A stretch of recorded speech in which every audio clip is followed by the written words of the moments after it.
Hi, I'm Phil Brown with New Hampshire Audubon. Migratory birds are pouring into the state right now.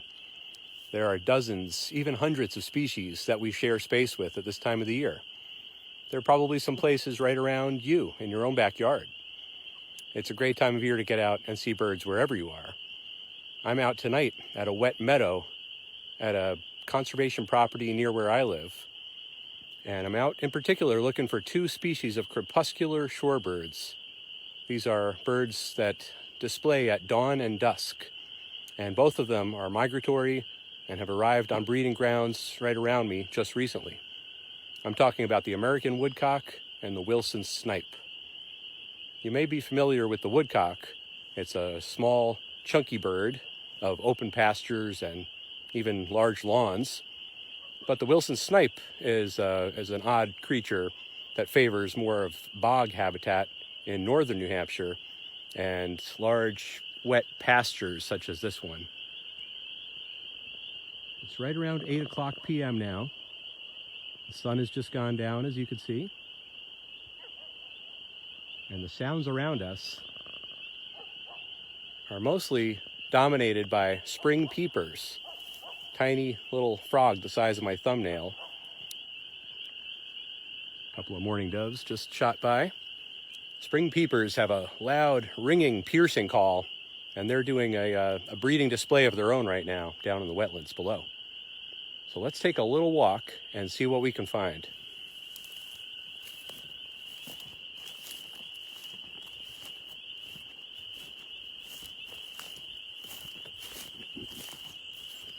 I'm hearing my first woodcock now. Out that way. The woodcock has a bit of a quick staccato type call that they display from the ground and give this little sound that sounds a little bit like this.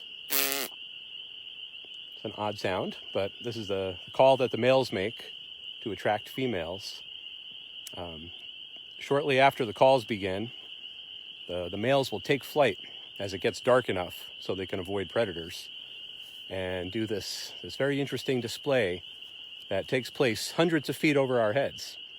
The females walk out or fly out into the field and wait for the males to come back. If the male is successful, breeding will happen.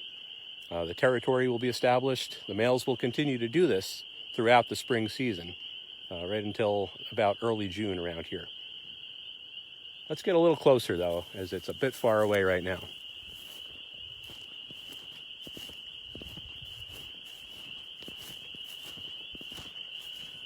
So all around, plenty of mud to be found here in this wet pasture. Lots of fresh green grass coming in. I thought I heard something different.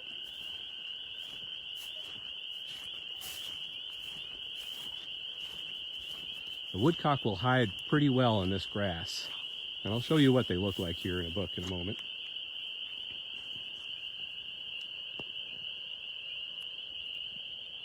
Here's the American woodcock. This is a bird of the eastern U.S.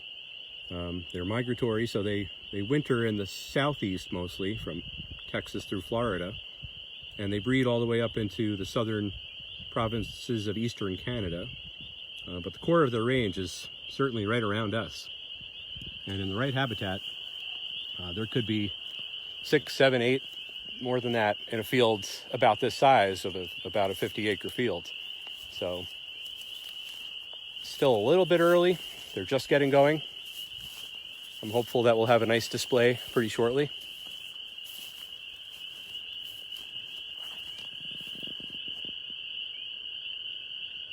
So along with the peepers, which are just that deafening chorus, there's a long, low trill of an American toad calling out in the wetlands down below.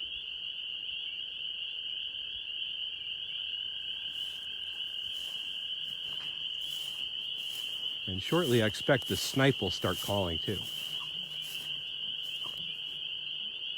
Oh, that's exciting. This is an American bittern calling. Wasn't expecting to hear that tonight. The bittern is a heron-like bird. It's tall and willow-like and stands erect in the grasses in marshes, swaying back and forth with the breeze to blend in. It too is displaying right now. The males call through the night, starting around dusk, and they call from wetlands like the one down below us. Oh, at the same time, I'm hearing the first snipe too out behind me. So this is the magic hour just after 8 o'clock in early May.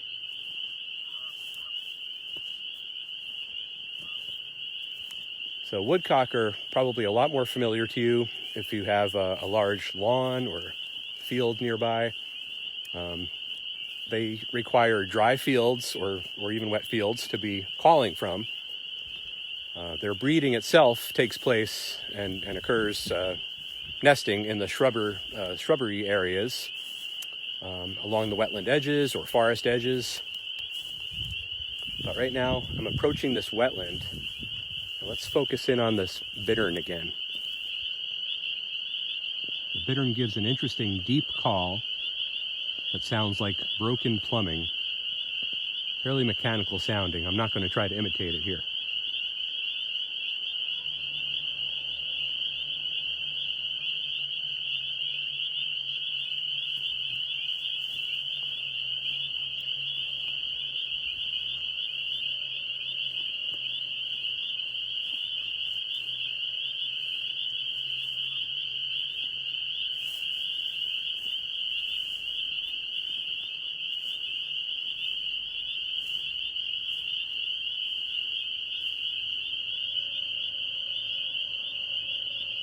Well, not hearing it yet.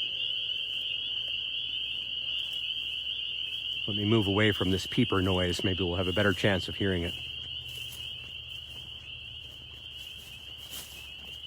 In addition to the shorebirds that breed out here, large fields can be great places for grassland nesting songbirds, such as bobolinks, savanna sparrows, even eastern meadowlark in the right places, although they're getting much harder to find in recent years.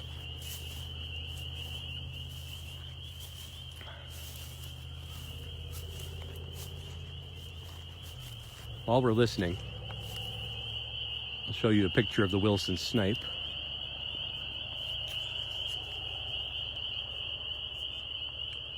So woodcock on the right. This is the snipe on the left. You can see the similarities. The snipe on the left is a little more brown overall, has these long yellowish white stripes on the back. Bittern's calling again.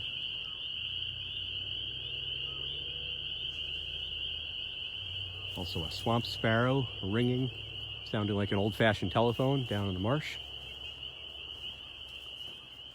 A few crows giving their last calls of the night. So much going on in early May. There are just dozens of new species coming in the last week or so. It's an exciting time to be out there. That's a little better, away from that noise. Oh, there goes a snipe.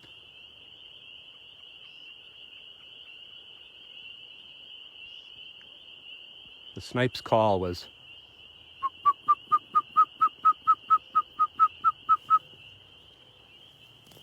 it may respond. Let's give it a second. And it flew from right around here. So hardly even wet, but these are birds that blend in well with grasses. That yellowish stripe on the back, no doubt, helps it blend in this type of terrain. And hopefully we do get a snipe display tonight. Oh, there's one now.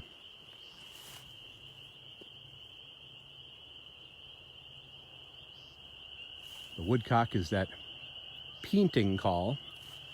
That's out ahead of me here. So both the woodcock and the snipe sharing the same habitat in this location.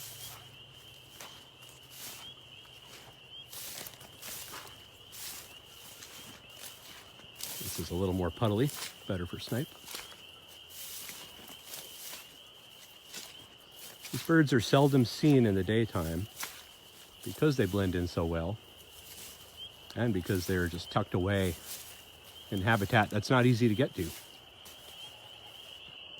Okay, so the snipe is starting to display now.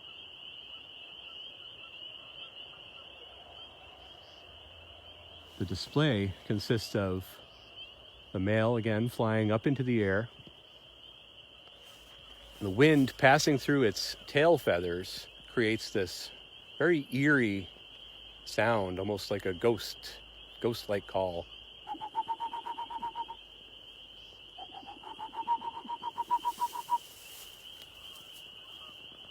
I can't quite imitate it the same way. Doesn't do it justice.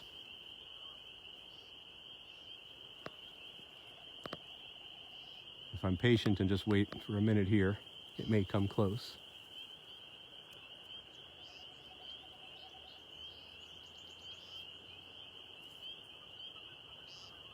Of course, Canada geese in the distance.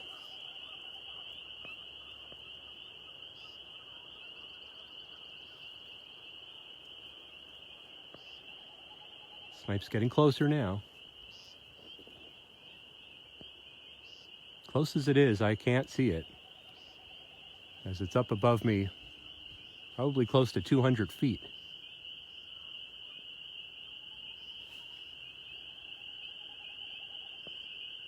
It's just a beautiful night out here in this field tonight. Moon is approaching full again.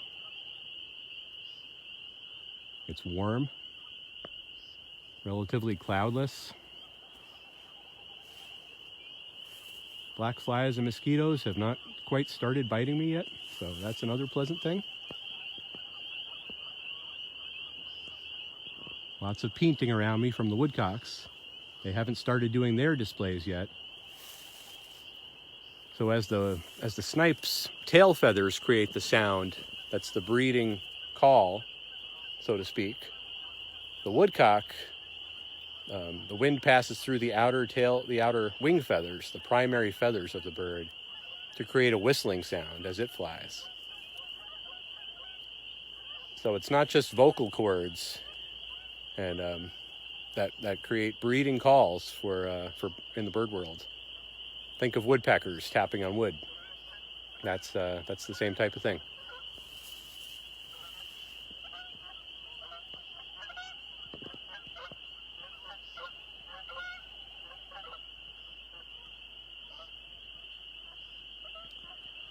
Always a beautiful sight, Canada geese.